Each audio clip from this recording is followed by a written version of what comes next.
This is Radio TV Phono Nut, and during the all this COVID-19 mess, I believe I've only been to the flea markets twice, and I can't say that I've missed anything. It just seems like the flea markets around here, they're not getting anything new in. You go back to them, and it's the same crap, overpriced crap that's been sitting there for 2 years. And the only reason we got out today is we had a new place open up, and we went in there, and he's very delusional on his prices. He thinks old sleeveless, scratched up, worn out, dirty 45s are worth $2 a piece, and the albums are priced anywhere from $8 on up. He thinks his Michael Jackson Thriller album is worth $150. He had a couple of Pioneer reel-to-reel tape recorders. They look nice, but don't know if they worked or not. He only wanted a measly $300 a piece for those. Thinking to myself, I'm at a flea market. I'm not looking on eBay here. Yeah, he had some dinky little 70s plastic, dirty, beat-up Hong Kong Zenith AM radio for $35. It should have been $2. So we had to get out of there, and I went to this other place and spotted this beat-up record player that you see here for $15. I talked him down to 10, and that's really 10 more than it was worth. The only reason I got it was for parts to fix other things with, and then we came on home, and I don't know that I'm going to be itching to get out and go again anytime soon. But the guy with his $150 Thriller album and his $300 Pioneer reel-to-reel tape recorders, I can promise you, he better get his act together or he's going to be going out of business pretty soon too. Alright, this is what we have here. This is a Montclair, which is the house brand for Otasco. Little kitty record player from the early 70s. I think this was actually made by Imperial. Obviously it was stored in not the best conditions. It looks like something ate most of the case covering off. I've already plugged this in, and surprisingly the cartridge is good, so that's a plus. But the platter won't rotate. I might see if I can resurrect it just to see if it'll play a record before we part it out.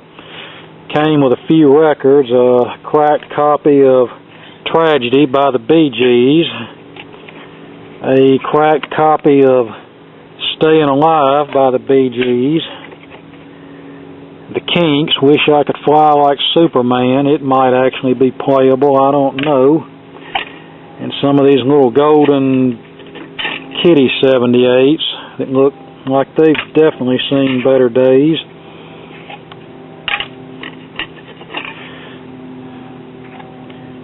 Alright, let's get the platter off and see what we got. This looks like a cheaper General Industries 4-speed mechanism with the 7-inch platter. Here we are with the platter removed and all the dirt and hair in here. And the idler wheel is very stiff, so that could explain why it's not running. I can hear the motor running, but the platter's not turning. Alright, I did a little minute cleaning. I did not do a full teardown. It's not worth it. Alright, before we put the platter back on, let's lift the motor board and let you have a look at the underside.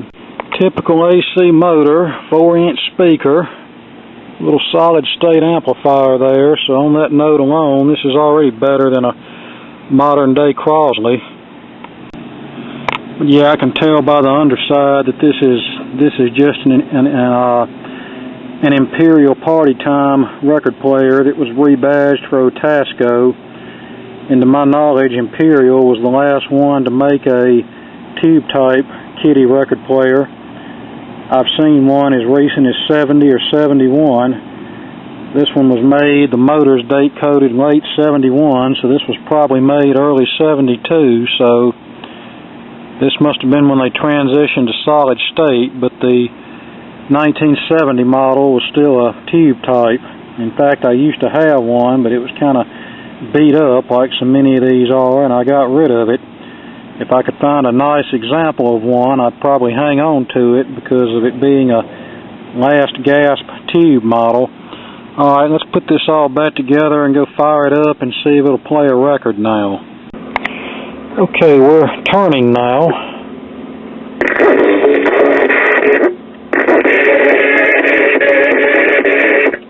Needle shot. Why should that be a shock?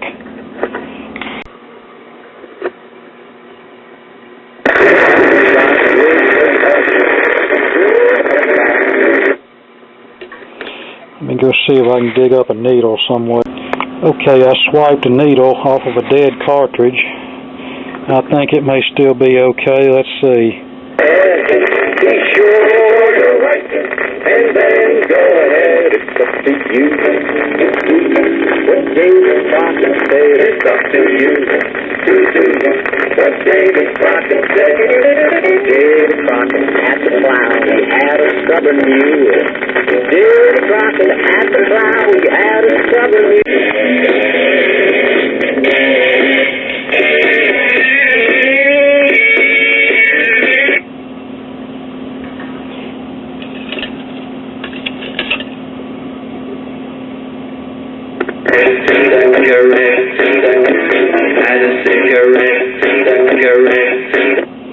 Yeah, these kind of cartridges don't like these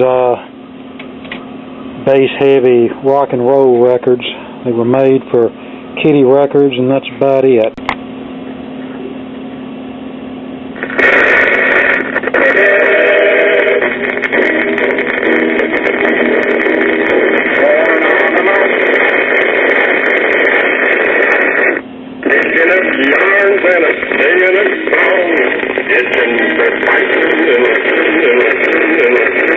Yeah, that record had it.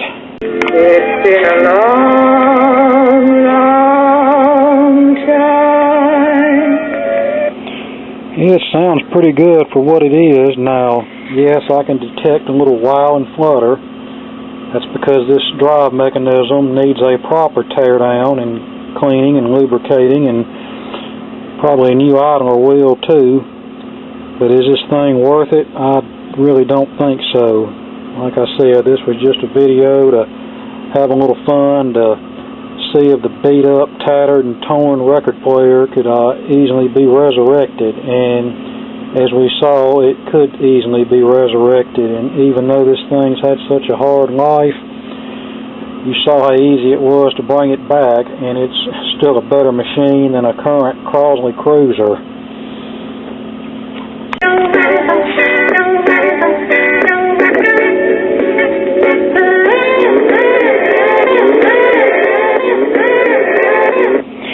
Yeah, maybe what I should do is just recover this in orange Tolex and put some little short legs on the bottom of it and put it on eBay for $750. Now, if I did something like that, it would sit up for sale for the next 10 years. The guy down the street could do that and sell it within 24 hours. But no, more than likely, this thing is going to be a parts unit unless I get a sure enough super duper dose of motivation